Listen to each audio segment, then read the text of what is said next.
গ্রামে আইসা তুমি দি কান্না কান্না ভাব হয়ে গেছে গে রান্না করতে গিয়া। কি করো এতক্ষণ?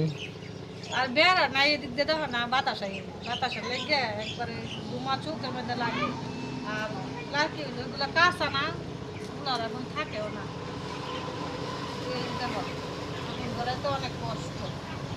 আগুন তো জ্বলতেছে ভালোভাবে। কি রান্না করছো দে উঠাও। রান্না আজকে মাছ রান্না করি নাই, এই দেখো বেগুন বাচ্ছি।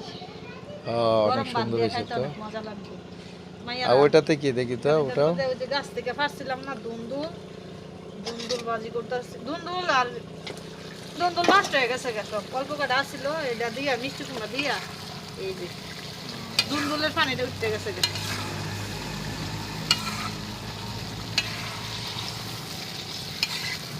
গ্রামে এসে অনেক কষ্ট করো তুমি, হ্যাঁ?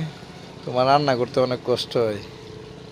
হঠাৎ করে রান্না তো কষ্ট হইব, আর সচলাচল যারা গ্রামে থাকে সবসময় লাকড়িতে রান্না হেরা তো ধরা তো কষ্ট না রান্না করতে। আমার শীতের দিন না লাকড়িগুলো একবার ফুটায় রয়েছে। হ্যাঁ, গ্রামের চুলাতে তোমার এই লাকড়ির চুলাতে রান্না করে খাওয়ার মজাই আলাদা, বুঝছো? কষ্ট হইলো খাইতে স্বাদ পাইবা, বুঝছো? মজা দেখে তো এই লাকড়িগুলো করেছি কষ্ট হলে রান্না করতে। আর শীতের দিন কি লেগে লাকড়িতে রান্না একটা আরাম আছে, মানে গরম পাওয়া যায়। এমনি তো শীতের মধ্যে এই চুলায় রাঁধতে গেলে গরম পাওয়া যায় না, লাকড়ির তাপ আছে না, তাপে শুইলে গরম হয়ে যায়। আবার রান্না বান্না হইলে এখানে বয়ে খাইতে অনেক মজা।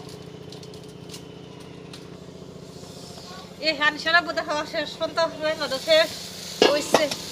আল্লাহ বাঁচাইছে, দেখছো সুন্দর সুন্দর হয়েছে না? দাঁড়াও দেখাইতেছি দিয়া। তো শেষে পারলাম এই শীতের মধ্যে রান্না করতে। এই যে সবজিগুলো রুমা অনেক সুন্দর না?